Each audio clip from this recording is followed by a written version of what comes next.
Now, a bit back on Drive Tribe, I made a video called something like 12 things I don't like about my Tesla Model S, and they were all fairly minor things, to be honest, like the noise the boot makes when it goes up, the typeface used on the boot, a couple of aspects of the screen and so on. But I didn't know about this one, otherwise I would have included it. This is something I hate. It's a bit boring, this, but I'm going to have to explain it all. The Tesla has two batteries. It's got the great big battery under the floor, which powers the car. It also has here in the front trunk, a conventional 12-volt car battery, which keeps all the systems alive and the memory in the computer and all that sort of usual rubbish, makes the car unlock. That, because I hadn't used the car for a while, had gone flat and I couldn't get in. Now you might think, well, why does that battery go flat when it's got a great big battery and it's permanently plugged into the charger in my garage, even though it's not being used because of lockdown?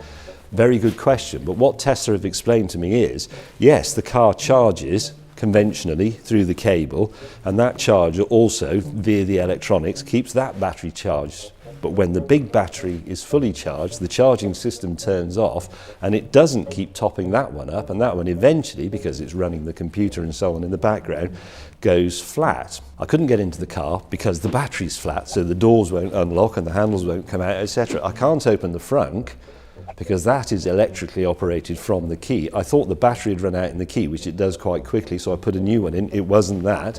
I rang up Tesla and they said you can get into the frunk, but to get into the frunk without using the flipper, because the battery's flat, you have to pull the two emergency releases which are in the wheel arches. And to get to those, you have to actually lever the internal plastic trim off the wheel arch and expose these little cable pulls, one on each side, so you have to do both. That eventually releases that.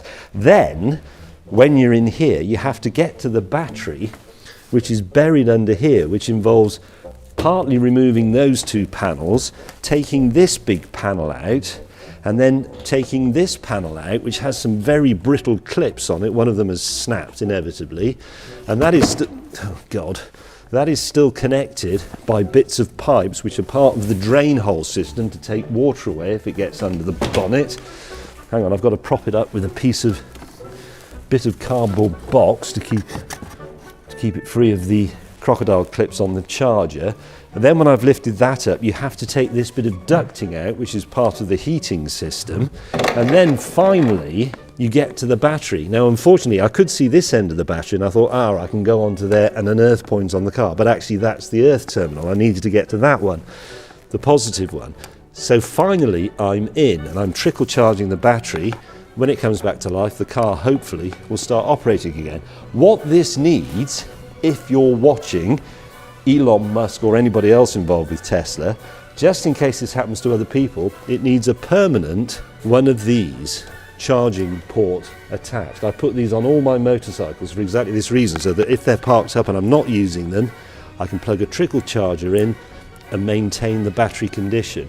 That, I could do this, and I will do it, wired up to the battery, and that bit just sticking out there or in a convenient place, make a little hole.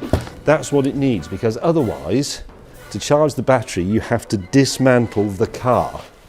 It was about an hour's work. And frankly, it's pissed me off. Like, comment, subscribe. Why is it making that noise? Run away!